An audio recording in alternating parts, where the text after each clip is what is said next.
আসসালামু আলাইকুম। আশা করি আপনারা সবাই ভালো আছেন। আজকে চলে আসলাম নতুন আরও একটি ভিডিও নিয়ে। আমি আজকের ভিডিওতে দেখাবো কিভাবে এবং কত সহজে কালোজাম মিষ্টি তৈরি করা যায়।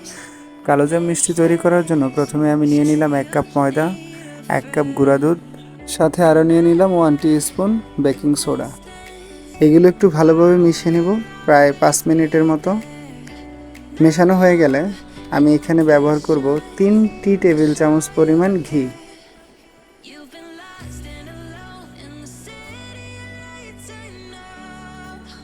ঘিটা দেওয়ার পরে আমি এগুলো হাত দিয়ে ভালোভাবে মাখায় নেব।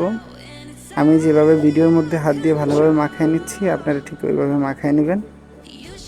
হাত দিয়ে মাখানোর পর যদি এভাবে শেপে চলে আসে, আপনি হাতের মুঠো বন্দি করতে পারেন, আবার একটু চাপ দিলে ভেঙে যায়। এই অবস্থায় আসলে বুঝতে পারবেন যে ঘিটা ভালোভাবে এগুলোর সাথে মিশে গেছে। আপনি 1 কাপ পরিমাণ দুধ দিবেন। দুধ নেওয়ার পর অল্প অল্প করে এগুলোর সাথে মেশানো শুরু করবেন। পুরো মিশ্রণের সাথে আপনি একসাথে দুধ ঢেলে দিবেন না, এতে করে আপনার ডোটা নরম হয়ে আসবে। সুতরাং আপনি স্টেপ বাই স্টেপ এটা ফলো করতে হবে।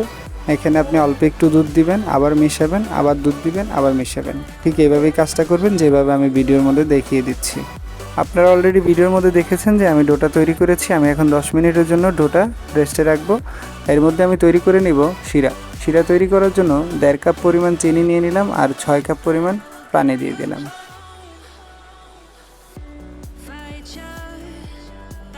পানি দেওয়ার পরে আমি চুলার আঁচটা হাই ফ্লেমে রাখবো আর একটু নাড়াচাড়া করে চিনিটা মিশিয়ে নিব। এখানে আমি 5টা এলাচ ব্যবহার করছি। এলাচগুলো আমি একটু ফাটিয়ে দিয়েছি, এতে করে স্মেলটা ভালো আসবে। শিরার মধ্যে থাকা পানিটা যদি হালকা একটু গোল্ডেন কালার হয়, তখনই বুঝতে পারবেন যে শিরাটা রেডি হয়ে গেছে। আমি এখন রেডি করে নেব মিষ্টিগুলো। মিষ্টিগুলো রেডি করার জন্য প্রথমে আমি হাত দিয়ে এভাবে প্রথমে একটু গোল করলাম। গোল করার পরে আমি একটু 2 হাতের তালু দিয়ে চাপ দিয়ে এগুলো একটু লম্বা লম্বা শেপ দিয়ে দিলাম। আপনারাও ঠিক এভাবেই করবেন।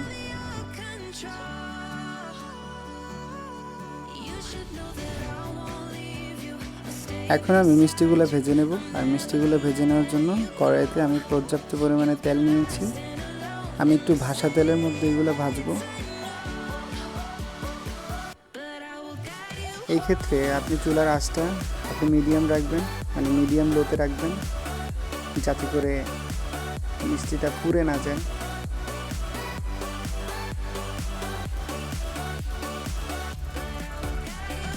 আপনি চুলার আঁচটা যদি মিডিয়াম লোতে রাখেন, তাহলে আস্তে আস্তে দেখবেন যে কালার হয়ে আসছে এবং মিষ্টির ভিতরের অংশটাও ভালোভাবে হয়ে আসছে।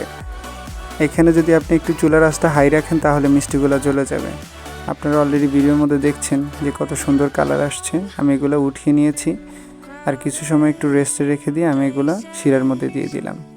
শিরার মধ্যে দেওয়ার পরে আপনি একটু নাড়াচাড়া করবেন, যাতে করে পুরোপুরি শিরাটা মিষ্টিগুলো ভিতরে অ্যাবজর্ব করে নিতে পারে। অলরেডি দেখছেন যে শিরাটা কতটুকু টেনে ফেলছে মিষ্টিগুলো। কয়েক ঘন্টা আমি রেস্টে রেখে দেওয়ার পরে এখন বাটিতে তুলে নিয়েছি। অলরেডি আপনারা দেখতেই পাচ্ছেন যে কত সুন্দর কালার আসছে এবং মিষ্টিগুলো ফুলে ফেঁপে আছে। শিরাটা পুরোপুরি অ্যাবজর্ব করে নিয়েছে মিষ্টিগুলা। আপনারাও এই রেসিপিটা বাসায় ট্রাই করবেন, ইনশাআল্লাহ আপনাদের কাছেও ভালো লাগবে এই রেসিপিটা। আশা করি আজকের এই রেসিপিটা আপনাদের কাছে ভালো লেগেছে। যদি সম্ভব হয় এভাবেই সাপোর্ট করবেন। আর যদি কোনো ধরনের ইনফরমেশান আপনাদের জানার থাকে, তাহলে অবশ্যই আমাকে কমেন্টে জিজ্ঞাসা করবেন। আমি সর্বোচ্চ চেষ্টা করব আপনাদের প্রত্যেকটা প্রশ্নের উত্তর দেওয়ার। ভালো থাকবেন আপনারা। আল্লাহ হাফেজ। আসসালামু আলাইকুম।